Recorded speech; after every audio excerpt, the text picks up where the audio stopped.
Good afternoon, everybody. Thank you very much for coming to join us celebrate my 100th birthday. And I appreciate very much, really, very, very much, your presence today.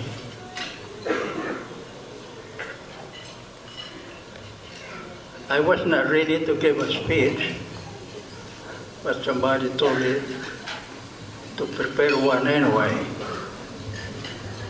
So, if you hear something like Mongolian, that's me. So here I go. At the end of my 4th grade in the elementary school, Tayumabra, I was advised by my teachers that I had completed the 6th grade, that the next year school I will be in the 7th grade. But the problem in our little town,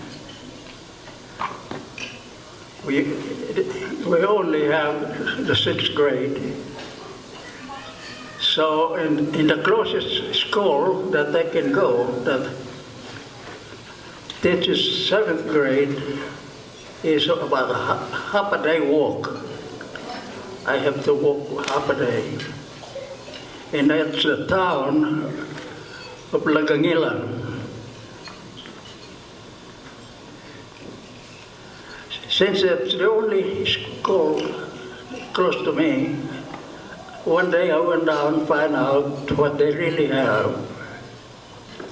And I found out that it was an agricultural school, but they carry academic until they carry it all the way to high school. I found out that they have the academic classes in the morning, then in the afternoon.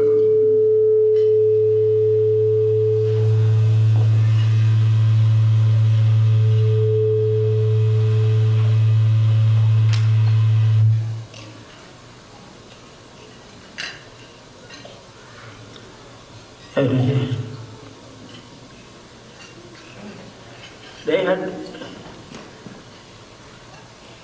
morning classes, teach us academically, and in the afternoon, that's when we work in the field or do whatever you are interested. You want to become a carpenter, they teach you to become a carpenter. Or if you want a farmer, they teach you what is best to grow. Or you want to raise animals like cattle or anything and so on. So since there is no other school that carries 7th grade close enough for me, I thought I would try this. So I registered. On the first 2 weeks of school, I did pretty good. The first week, and then the second week. And at the end of the second week, I decided to go home, bring my dirty clothes to Mom to wash. And that was after the end of our class in the afternoon of Friday. When I got home, it was about midnight. The sun was still up when I left Lagangilan. But when I got home, it was about midnight. The following morning, my mother took my clothes to the river. That's to wash. We didn't have no running water in our house. So the only place my mother to wash my clothes was in the river. After he get them washed, he dried them by spreading them over the rocks along the river bank, and our clothes are dried by the heat of the sun. Then, of course, after it's all dried, she brings them all home and pour them up to get ready for me to bring back to Lagangilan the following day. At about noon, we had something to eat the following day. I pick up my baggage or bundle of clothes and start walking toward the school. When I get to Lagangilan, it was before dark. I found out that they already finished serving the evening meal, and they had the kitchen all cleaned up and closed. So that night I did not eat. But anyway, I decided to go ahead, lay down, go to sleep, get ready for the next class in the following day. The third week, it comes out pretty good too. And so with the fourth week, and at the end of the fourth week, that was Friday, I decided again to collect my dirty clothes to bring home for Mother to wash. So when I got excused that afternoon, I went to gather all my clothes. And while I was gathering my clothes, I started thinking seriously about my condition. In a spur of a moment, I changed my mind. I decided to collect everything that I had and carry them all home. Bring all my things home with the intention not to go back again. Because I realized that it's too hard for me. So when I got home that night rather, was way over midnight.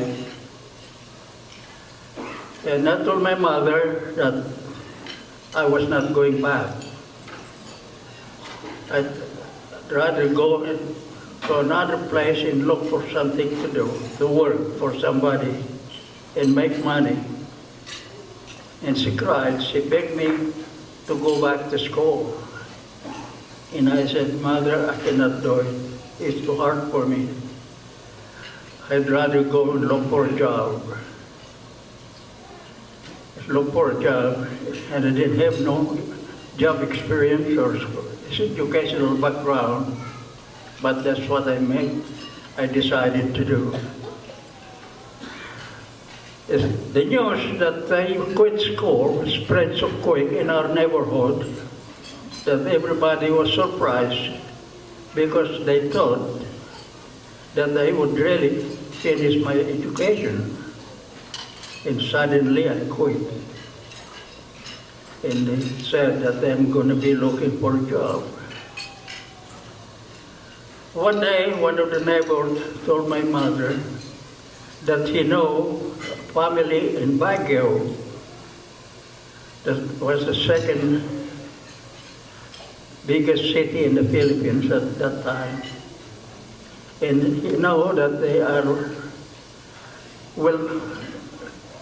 have a house, and that if I go there, they might be able to help me. At that time, I never think of Baguio. As a matter of fact, I didn't even know about Baguio at that time until somebody told my mother about it. So I told my mother to please go to get their name and address, so I'm going to look for them.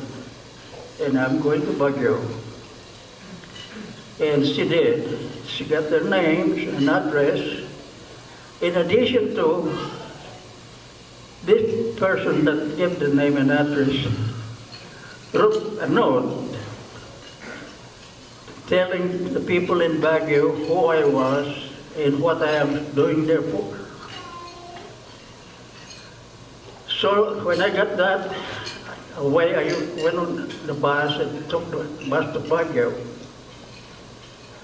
While I was on the bus, I went and talked to the driver, show him the paper I was carrying in my pocket, and ask him if they know these people. And he took the paper and read it, and he said, yes, I know them, and they live along the road. I can drop you off there when we get there. And I was so happy, at least I didn't have to search for their place. When we get to the place, she dropped me off. And I walked to the door and knocked on the door, and a woman opened the door. And I introduced my name and myself to her. And at the same time, hand her the piece of paper I was carrying. And she read it. After she read the letter, the woman said, come in. So I went in, and we started talking. After we talked for a while, she said, I will help you. You stay with us, and we will try to find a place for you to work. So I was really very happy that I had a place to stay and somebody to help me.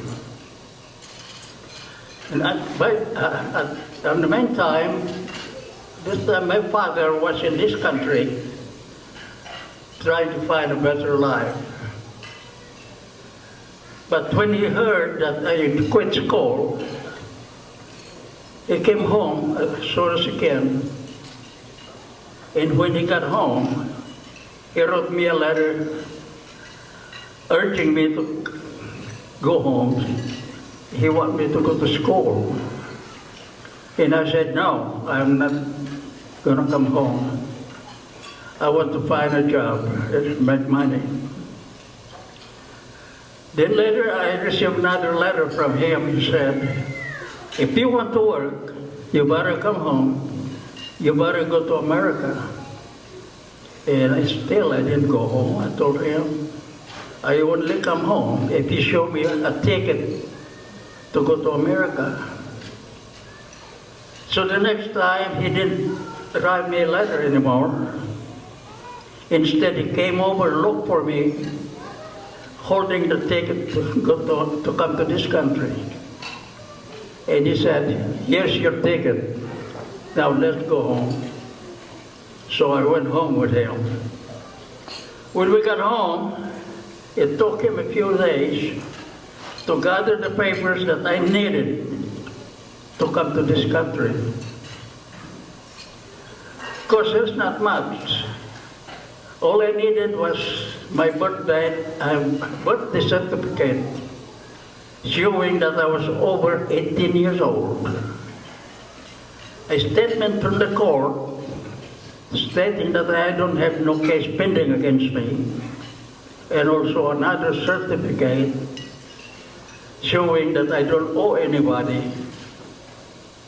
When she got all those papers, she checked the departing date of the ship. And we left to go to Manila the day before the ship to depart. When we get to Manila, we went to the place where to enter the ship. And he showed them the papers that she had. And they told me what compartment to go to. And then I start walking. I walked into the ship. I was so fascinated to see such a big ship. I never saw one like it before. So I just kept on walking, looking for the compartment they told me to go to. And when I found it, I realized that I never looked back and never saw my father again. Yes, that was the last time I saw my father.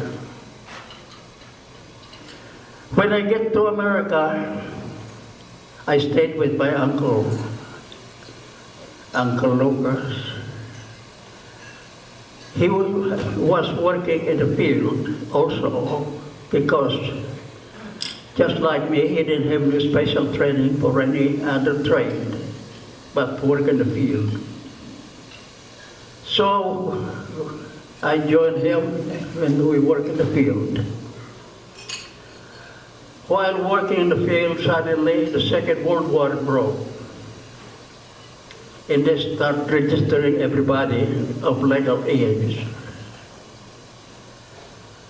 While we were working in the field, finally I received a letter notifying me that I was drafted, that I got to report to my draft board at a certain date. And I reported it on the date designated. When I got there, I found that there were several other draftees that are being processed. So I was processed also, but then I think it was too late that they put us in a hotel that night. The following day, they put us all in a bus. It took us to Camp San Luis Obispo. Camp San Luis Obispo, that is where the 1st Filipino Infantry Regiment was activated. I got assigned to Company H. And when we get there, we started to continue our processing. They issue us all the equipment that we need, and also they perform a lot of tests on us, and also give us some written tests and different, all kinds of tests. After we finished processing, then we started our basic training. While doing our basic training, the regiment formed what they call NCO School. That is the non-commissioned officer school. And I was one of those that was picked to attend that school. This is a school where they teach us advanced training for non-commissioned officers. And when we graduated that school, we were promoted to become corporals. So we were really happy about it, because we got promoted just like that.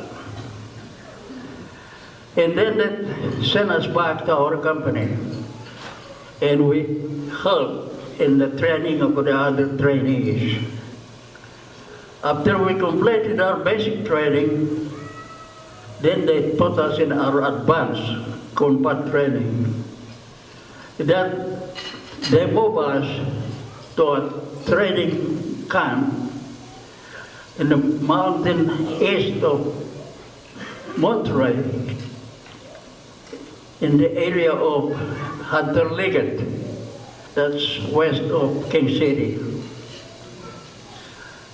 There we trained real hard, that we even trained at night.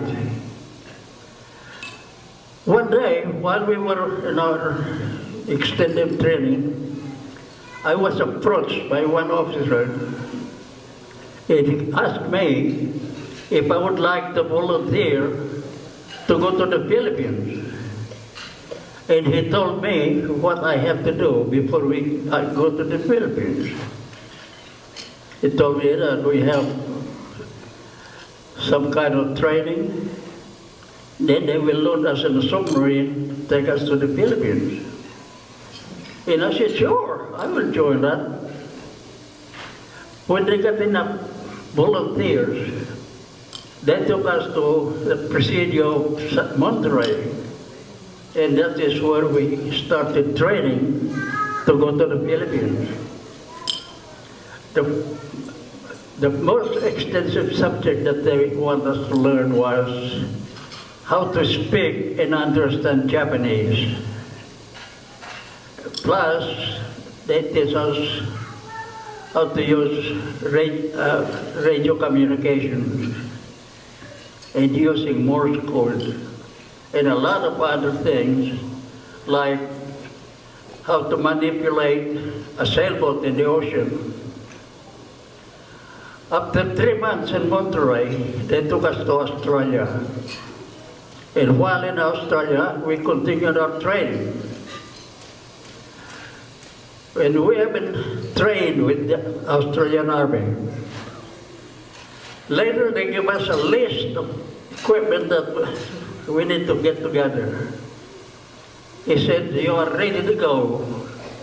Get this together. And so we did. They took us to a big warehouse in Sydney, Australia. That's where they have all this equipment that they wanted us to pack and ready to go. So we went ahead and started putting things together. There were 15 of us, and most of us are from Northern Luzon. And our leader was Captain Jose Valera from Bangi, Ilocos Norte. So when we got all this equipment ready, they told us, they put us on a transport plane, load everything on a transport plane. It took us to Darwin, that's in the north part of Australia.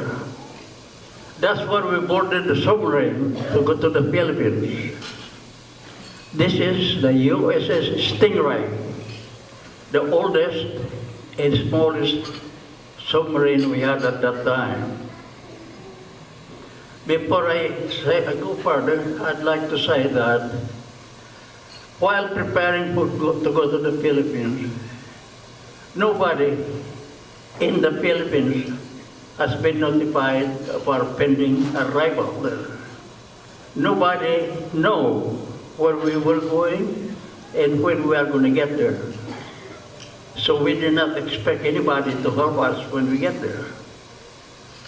So anyway, we went ahead and loaded the stuff we had in the submarine. Loading them by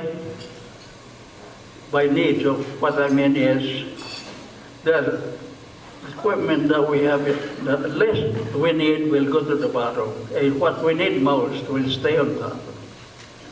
And not only that, we have to arrange those boxes so that we will feel comfortable to use them as our seat and bed. Because that's where we sleep, on top of the boxes that we brought in.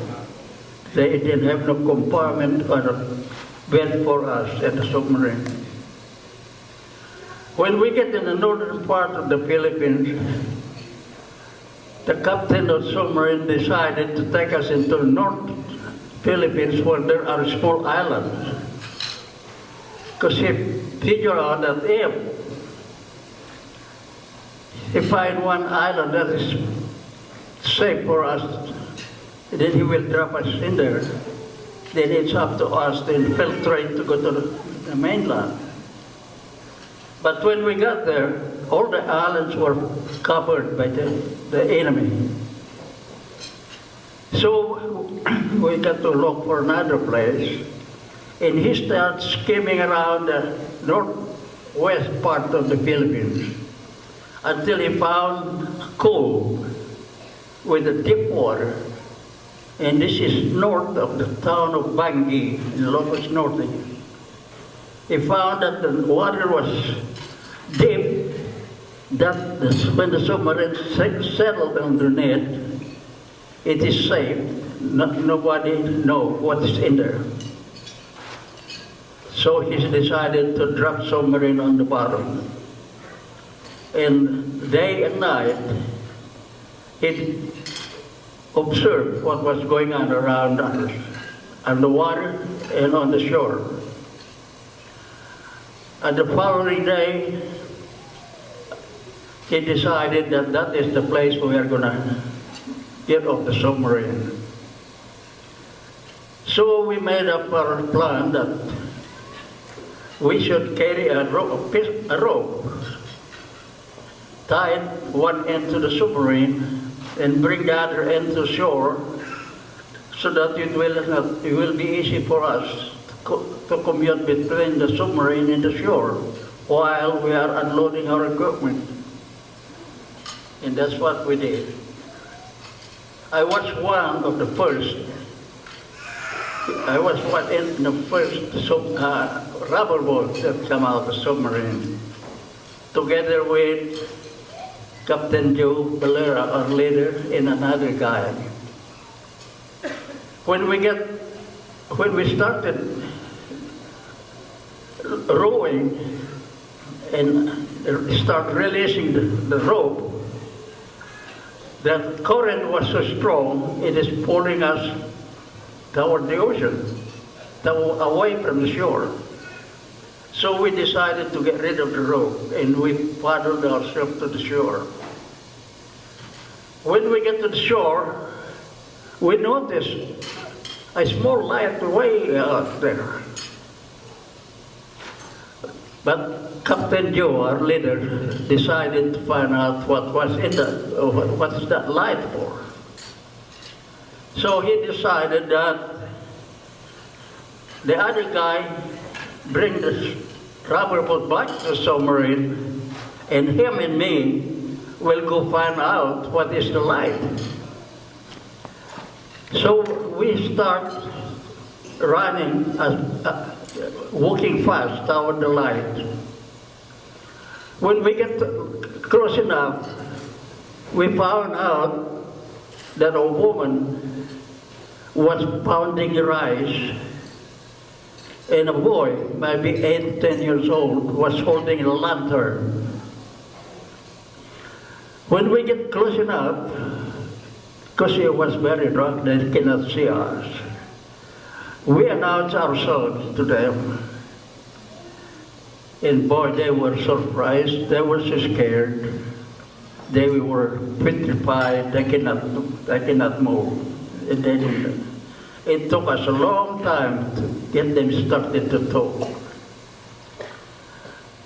After we get them convinced, I guess, and then they start talking. And of course, we start asking questions also about the activities of the Japanese in that area. And they told us that they are very active during the day. That's why they have to pound the rice at night. Because if they did it during the day, the Japanese around, they will confiscate what they are doing. They'll take all the rice away from them. So we asked them also what would be the best place for us to hide. And they pointed the direction, which they say that's find a thick forest if we go that way. We cannot see, of course, it was very dark. And while we were talking with them, suddenly we noticed that our group that was supposed to be unloading the submarine, are coming toward us. And then when they get to us, they told us that the submarine commander told them to pick up whatever they can and get it off the submarine, because there are several Japanese ships going toward the direction where the submarine was. And the captain of the ship, submarine, was very urgent for them to get out as fast as they can. And that's what they did. So before we start moving, we decided to make a full count, make sure that we don't miss anybody. And when we have everybody accounted for, we start moving toward the forest that was pointed to us to be a good place to hide. It was a long way, long walk until we found the forest. But we found it far enough so we feel safe for a while during the darkness anyway. Then the following day, when it was light enough to see, we start trying to find the best direction to go to. And we decide where to go, and we keep walking. When we found a place where we thought would be a place to establish ourselves for a while, we stopped. And we opened up 3 boxes that we were able to get from the submarine. It was, one is the hand crank generator. The generator that give us power to use our radio. We had our radio transmitter and radio receiver. And we start communicating with our headquarters in Australia. I think we were not putting enough power, so we cannot reach Australia without transmission. We did it several days. Every day we moved, every day we tried. Until one day, we finally got a signal that's familiar to us.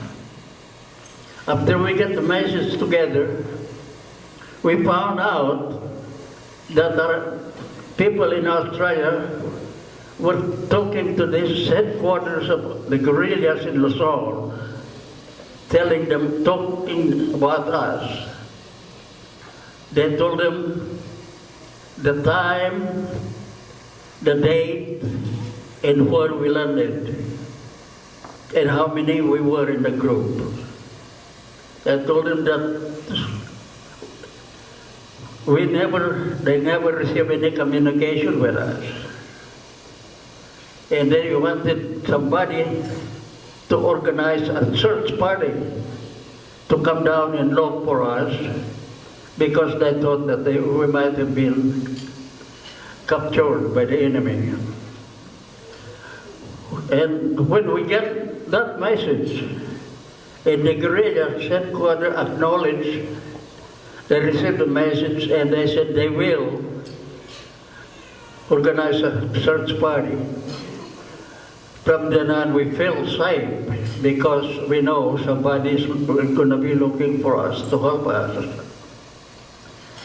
So we stopped our trying to communicate because we know then that our communication equipment is not reaching Australia. So we just sit and wait. About a few days later, sure enough, here they come. And the leader of the search party was Captain John O'Day. And Captain O'Day told us that he was ordered to bring us to the headquarters of the guerrillas, which was located near Baguio. Baguio, that's a long walk from Ilocos Norte. Anyway, we cannot say no, so we started walking. While we were walking, I talked to one of the guide in the search party. I come to find out that he was from my hometown, home province rather, Abra. And he was from the town of Nagangila. So I asked him if he could go first and to my check and see if he could find any of my family who are in a certain town. And he said yes, but I got to ask permission. They want to have permission from Captain O'Day. And Captain O'Day said sure. So I gave this guy some evidence to show that he was not telling a lie when he find them. I gave them medicine of different kinds and some other stuff, like chocolate candy. And this guy, he was from Lagangelan, knew that there was an evacuation center there.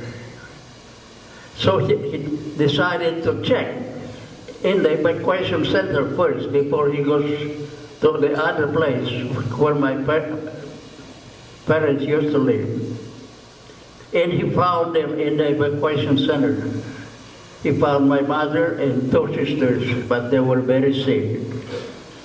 But of course, when they heard that I'm home in the Philippines, they would perk up and feel a lot better. So this guy came back right away and told me what he found. The only thing that he didn't find was my brother, and I told him that he was a POW, prisoner of war at that time. So we continue our journey to the headquarters of guerrillas. And I find out that we have to go through this town, Lagangelan, to go to the headquarters of the guerrillas. When I found that out, I know then that I'll have a chance to see and talk to my family for at least a few minutes. And that's what happened. After we stop and talk to them for a while, then we continue on our journey. When we get to our destination, they split us in small groups. 3 and 4 people in the group. And they assign us to different sections of the guerrillas in Luzon. Captain Joe Bolera and another guy and myself were assigned to the group that came to look for us, where the search party came from. And we have to walk north to Narvacan, Ilocos. That's where the headquarters was. When we get there, we found out that they were very well set up. And there were no activities. And would you believe, that is where my wife found me too. And when she found me, she never let me go. But anyway, later we heard that the Japanese are moving south. And there's no other way they can go through but to go through us, where we were. Then when they get close enough, we start fighting them. We fight severely for quite a few days. And we keep on fighting. Of course, we lost some. We got some. One day, one of the officers of the guerrilla outfit came over and visited us. I introduced myself, and he said, "Do you know Marino Tuluban?" And I said, "Sure, he's my brother." He said, "Well, he's with us, but he is sick now." So I said, you mean that he is out from, I heard that she was a POW. He said, yes, she is out. So at least I had all my family accounted for. And we continue fighting the enemy. Then suddenly, everything stopped. So quiet. Found out the Japanese stopped fighting, they quit. They surrendered. And that is when they dropped the bomb in Japan. So it was so quiet there for a while until we received a message that we, the landing party, will go to Leyte to join the 1st Filipino Regiment that is in Leyte at that time. They were with about MacArthur when MacArthur landed in Leyte. So I told my girlfriend that she got to go home. And she said, no, I'm not going to go home. I said, you cannot stay with me because I'm going to Leyte. She said, yeah, I'm not going to go home. I'm coming to Leyte. And she said, you're not. So I proposed that she would go to my mother's house, stay with my mother, and I will come back for her. And she said yes. So I went to Leyte and she went to Opera. But one afternoon, while I was in Leyte, my name was being called in the public address system, saying, Sergeant Tulugan, report that the battalion commander ran it down. So I ran down there. When I get into the office of battalion commander, guess what I found? My girlfriend sitting inside.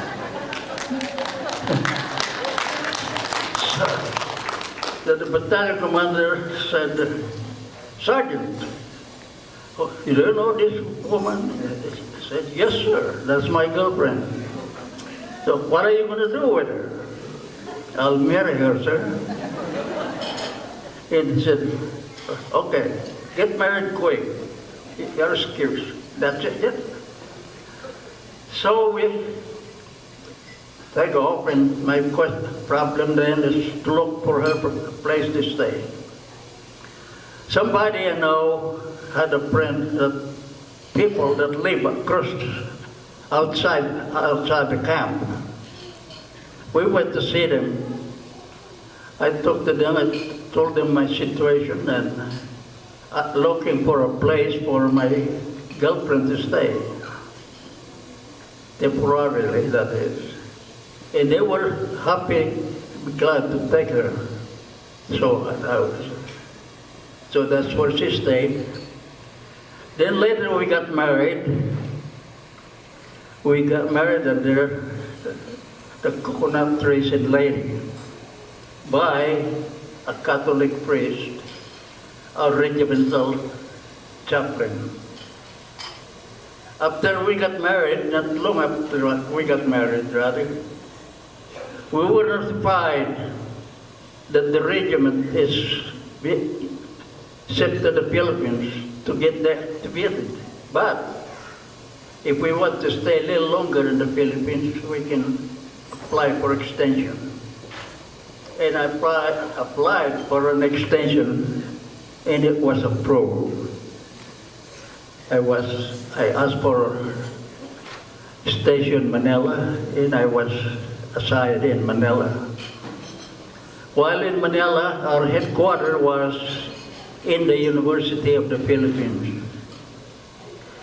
And we found out that they were building small cottages around the school, and those cottages are for us to move in when they become available. So when they became available, we moved in there and stayed there in those cottages until I was ordered to come back to the country, to America. When we get to America, I was stationed at Fort Ord. While I was in Fort Ord, I was not certain exactly what I'm going to do. Either get out of the service, look for a job, or stay in the service. Excuse me. One day, my Uncle Lucas, who was then farming, and he was farming strawberry, called me up and said, he found a house for sale with a house sitting on a 12-acre lot. That's a big lot. And also, there are two or three buildings, chicken coop, because the place was built for a lot of poultry. And he is interested about it. And after I saw it, I got interested also. So we decided to buy the place. It started poultry, with the intention that when we start making money, or when the chickens start laying eggs, and if we make little money, we will continue running the poultry. So I was still a 4-year-old. I worked on the weekend on the poultry, and also at night sometimes. One day, while I was still a 4-year-old, the Army announced that they are giving a test. In this test, anybody qualified can take it. And if you pass the test, you will be promoted to become a master sergeant.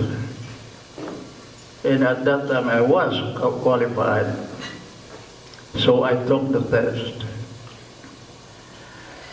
When the result of the test came out, I found out that I was one of the 2 from Fort Worth that passed the test. And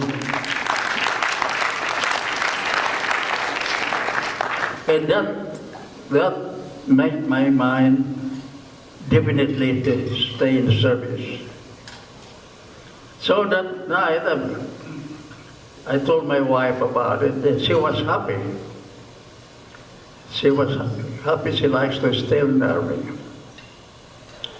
So I told her I had a uniform and a couple of chevrons.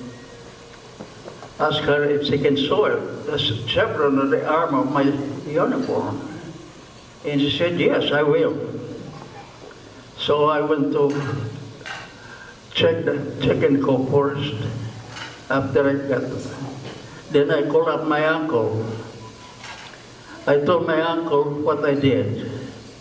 I just got promoted to a master sergeant, and I decided to stay in the service. My uncle was so disappointed because he loved the place and he knew that there is a good future in it. But I didn't want to continue. I wanted to stay in the service. She didn't have no choice. She cannot work on both places because she is quite away from where we have the poultry. So we put the place for sale and sold it in less than a week. We bought a house in Salinas, and I moved out from the poultry into the new house we just bought. While still at Fort Worth, they were giving a GED test. So I took this GED test and I passed it too. So I become what they call the equivalent to high school. Anyway, not long after that, I had an order transferring me to Camp Chaffee, Arkansas. So I moved my family to Camp Chaffee, Arkansas. This was in 1950. And 3 years later, I got promoted to a warrant officer. So I was surprised and happy about it. And then, after that, I got another order transferring me to Korea. So from Camp Chaffee, Arkansas, I moved my family back to Salinas. and that's where I stayed while I was in Korea. One day while I was in Korea, my wife sent me a letter. She said that she is very happy, very proud of herself because she got her driver's license and she did it by herself. So I said, congratulations, be careful with your driving because you have the kids with you.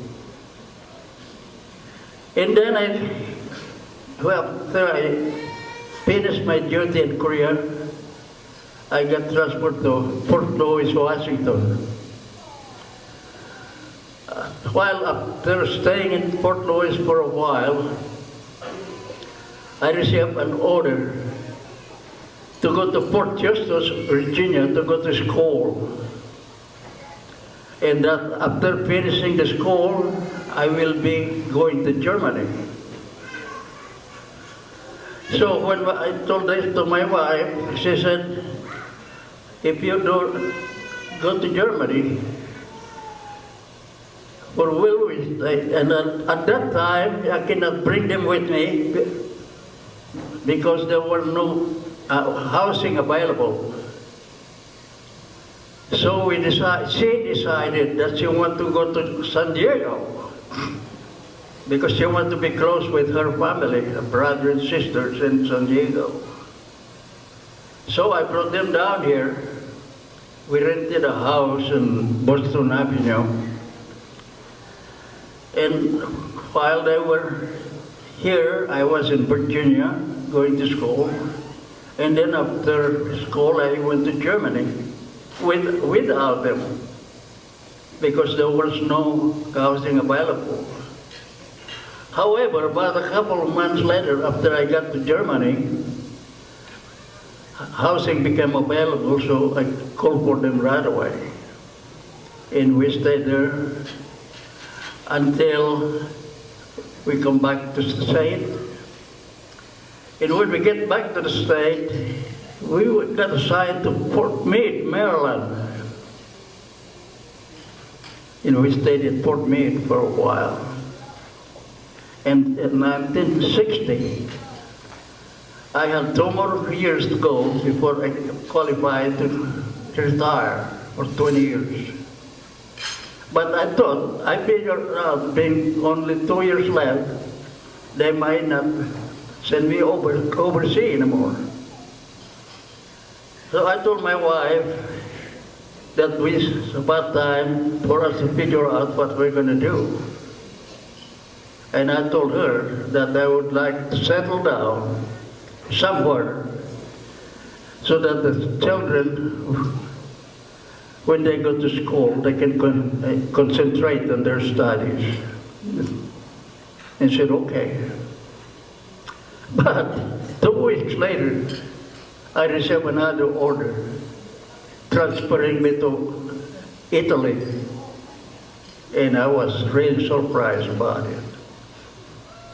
So I talked to my company commander about it, and he advised me to write a letter citing all the reasons why I don't like to go to Italy. And that's what I did. We waited about 2 months, and there was no reply until a week later I got a reply. And I was happy because my request was approved. So we would figure out we only have 2 more years to stay in Fort Meade. In 1962,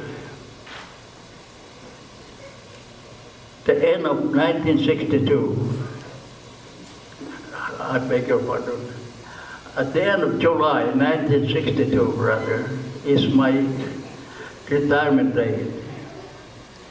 And we figure out that it is best for us to get out. Because by then, we already have 7 children. We have 2 born in the Philippines, 1 at Fort Ord, 1 at Kamchapi, Arkansas, one Port Louis, Washington, one in Germany, and of course, the last one, Richie, was born in Port Meade. So the day of my retirement, before we went to the ceremony, we packed all our things in the car. We planned that after the ceremony, we all get in the car and start driving to California.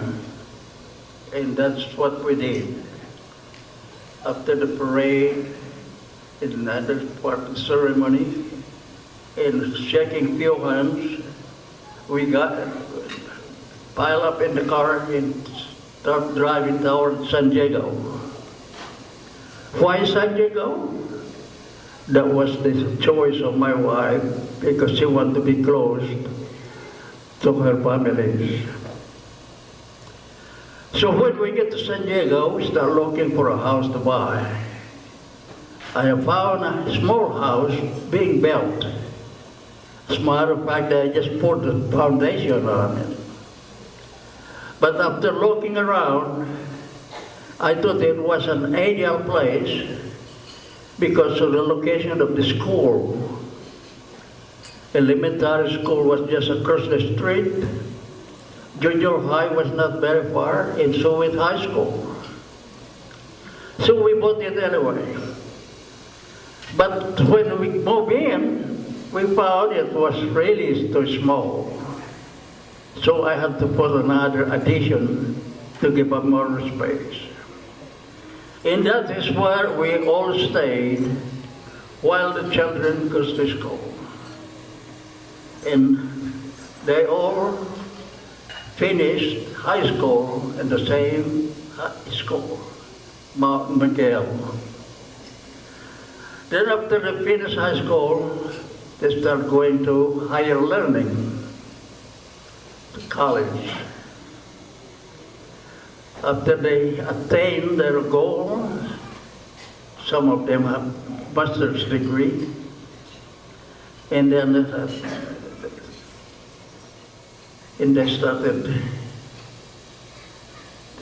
started living by themselves, getting married. Until later we found out that we were the only two left in the little house. But one good thing though, that after they got married and settled down, they established their residence. Most of them stayed very close to us. Only one moved a little bit too far because we moved all the way up to Oregon. But the rest were just around here in San Diego. When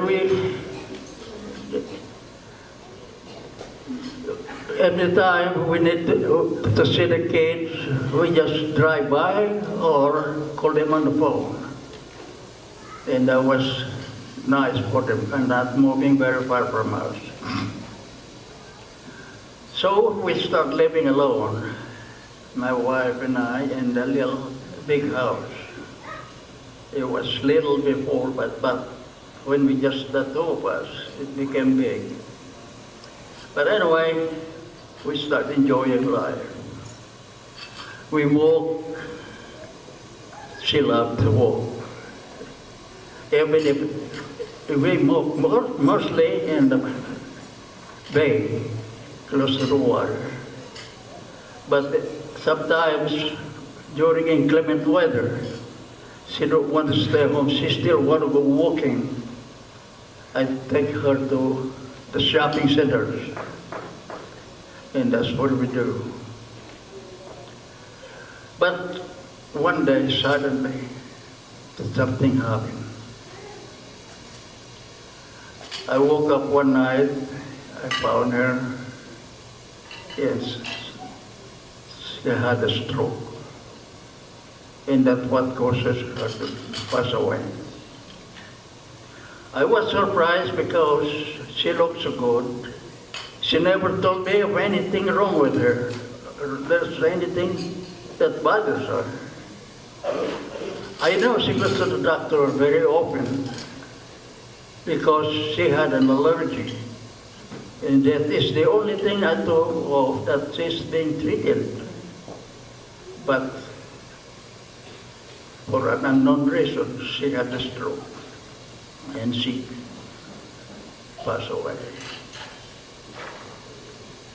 It was pretty hard for me the first few months. As a matter of fact, I thought I was not very far from her. I was following her. But with the help of our Lord and guidance, I managed to go through, and that's what I am today.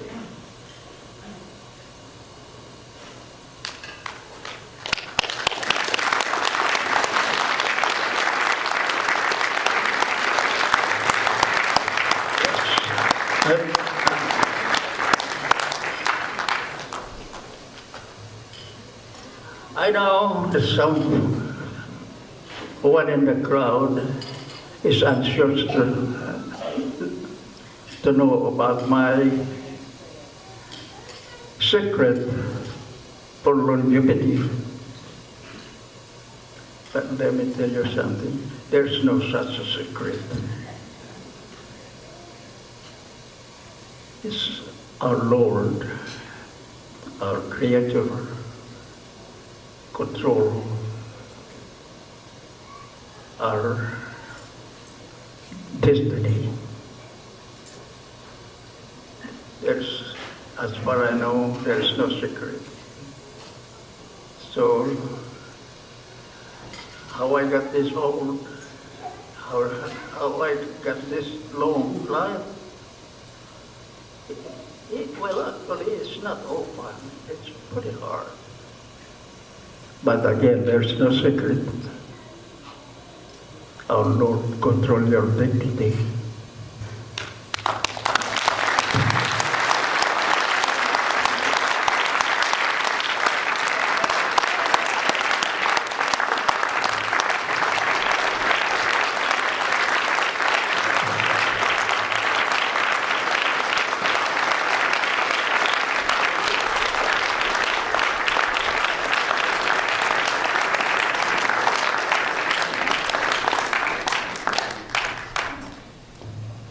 Thank you.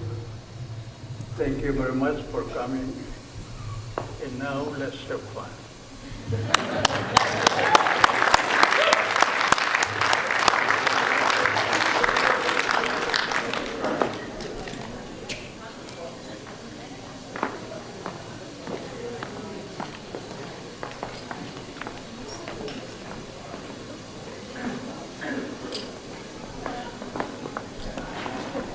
Thank you so much, Uncle. Ladies and gentlemen, Sir TVideoTours Sr., one more time, please.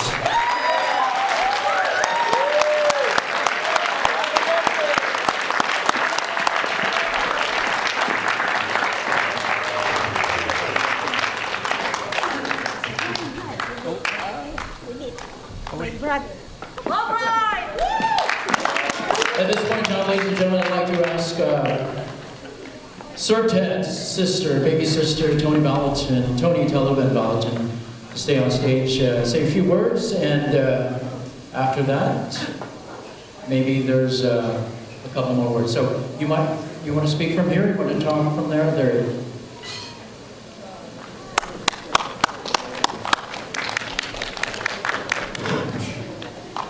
Hello, my family, my friends, guests, everyone.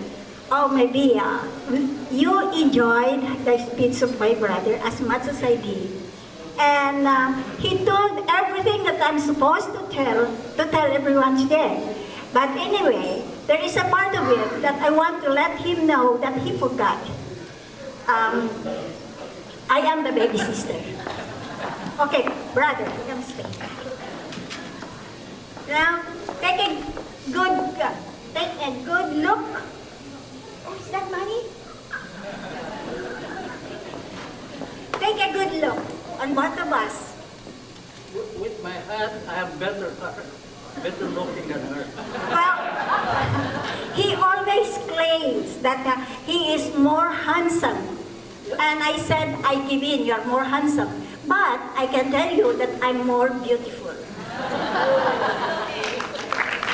But anyway, he took, at the beginning of this party, I noticed that the theme is about heroism in military. Somebody told me some time ago that don't argue with a woman. They always win. Don't argue with? Yes. He said that I do not argue with old people. I just told Deborah that I cannot even spell the word old. I do not know how to spell old. Okay, music, Mr. No, I want to say something. I want to say something. And even this, you know what? You spoke too long, and now I will speak 2 times as long as you did. But anyway, my brother has always been a hero. As we understand, even at the beginning of the school years of his elementary, he was always a hero, he's always there. And my mother used to tell me, remember your brother has always been the top notcher in all classes. And you know, it bothered me so much, and that's a challenge. Oh no, he cannot be alone. I will be. So, it was a challenge. And did I do it? Yeah. Okay, thank you. You realized. Now, at that time when they had a secret landing in the Philippines, we were in the evacuation places. And my brother Marino was not with us because after he was a prisoner of war, he finally joined the guerrilla forces and was fighting against the Japanese too. And we got sick, 4 of us. My mother, my brother, my sister Goring, my sister-in-law Sabing, and myself. We were very sick and we were stricken with malaria. That was a very bad epidemic while we were hiding in the mountains. We did not have any medicine at all. You know how malaria is. When you have that attack, you will tremble until all your bones and your muscles are tired and cannot stop. Nothing can stop you. No medicines. So my mother used to get that leaf of squash. If you know the squash leaves, there are thorns, small thorns on the squash leaf. And you know what she was doing to me? She has to put that squash leaf at my back. So all these stones will hit me and I will stop trembling. And that was the medicine we had. But then our neighbors came to visit us and maybe thinking that one after the other will die, and because we were very sick. And finally, my brother, who had a secret landing in Pidbig, Ilocos Norte, he talked about that. He's so greedy, he talked about that, and that's supposed to be a part of my talk. But anyway, he was there, and he was being attended to by one of my cousins, Julia Taluban. We call them WAS or WAS, Women Auxiliary Service, and they were serving them. And my cousin asked him, "Sir, what is your name?" "No, I think you're my cousin." "No, I don't have relatives in here. You're asking my name? My name is Johnny Reyes." So, sir, the only reason I asked you because you look like my sister Tony. Do we look alike? I'm more beautiful, man. But anyway, the reason why I asked you, sir, because your family, they are very sick. They said, "Oh, really? Okay. So tell me something. Why are you so interested now?" Because you are right. We are cousins. So he accepted. So now, I don't know what he did. And then, maybe he sent somebody to look for us. And then these neighbors who used to come over there to find out if we are still alive, came there as friends, telling us that there are 3 secret landing people in Pidbig. And maybe one of them is your son. And my mother, who was very sick, jumped from bed. You know, the bed I'm telling you is just not so comfortable, it's just on the floor because we were on the evacuation places. He stood up as if he was not sick, hearing about his arrival. And he said, oh, he's a powerful man. He said, oh, how did you know that? And so people are coming in and out, and we didn't know. And then after that, a package came in full of medicines, candies, and also a little note underneath saying, Mother, what you have heard is true. We are not far away from you. So, if the guerrilla forces will come and pick you, please go with them. Because I am sending you to a better place, not an evacuation that where you are now. So, these 8 Bolo men came over, and you know, they had these big blankets to carry us with them, and they walked from that mountain, like a 8-hour walk, an 8-kilometer walk from that place to Lagangilang. And that place in Lagangilang has a big house where we were housed, and we were given a very special room, a private room, and the rest of them are all mixed up in there, and we were treated really good.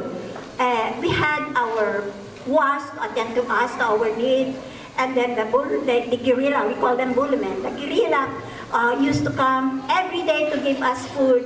They give us a kilo of beef, a kilo of pork, chicken, eggs, name that, and vegetables. And so my mother, we were all getting well at the time. And then the other members of these people who are in the evacuation, they came to us claiming that we were relatives. And my mother, who was so generous, would share the food that we have because we have a great excess of it. One day, there are 2 horses that are approaching to me. I was playing on the yard alone. By the way, I was about 8 years old or something like that. I was playing on the yard and I see these 2 officers coming on horseback. And then when they were coming closer to me, I see this guy, a good-looking guy that exactly looked like me. Maybe I said, this is my brother. So I ran to the house. He came to me and said, do you know that Alubang family who are staying in this house? And I said, yes. And so I ran to the house, and then I told my mother that maybe that is Manong Doro. I said, we call him Manong Doro. Maybe that is Manong Doro, he's there. And then you know what I did? I went behind the door and hid myself. So then my mother looked through the window and said, ay, anak ko! And he ran down the stairs and they hugged and everything. So, your sister is there, So, he opened the door and then grabbed me and then, okay, do not cry now. I want you to sit beside me. And then he put me on his lap and gave me an envelope full of money. Money is peso bills. So, I was rich that time. And then I said, that was the first time I saw my brother in my life. And this testimony has been, I treasure it through my life. And this is the only time that I tell it in public. And I treasure this. My brother has always been a hero in my life. He did all the heroism that never one can imagine. And Manu, I thank you so much. I thank you so much for being a hero to our family and everybody. And until now, he's trying to be a hero spiritually. And thank you, Helen, for me.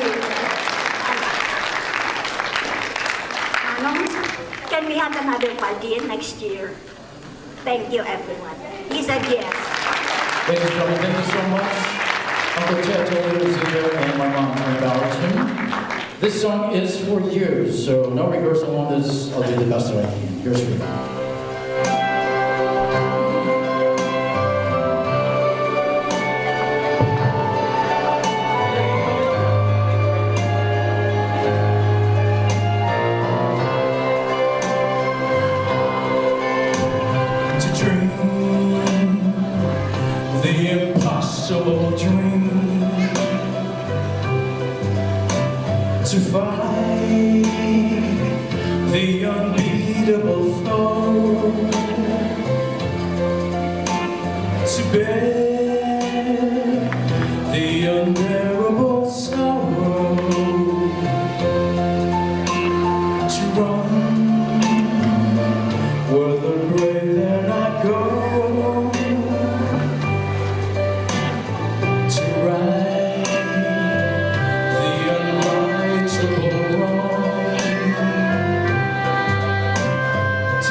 and my heart will lie peaceful and calm when I'm laid to my rest.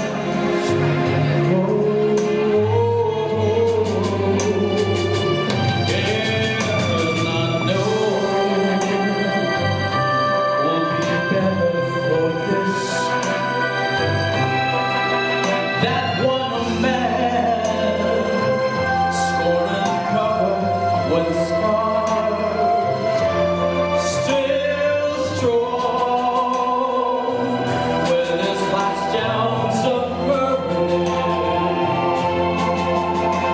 to reach the unreachable star.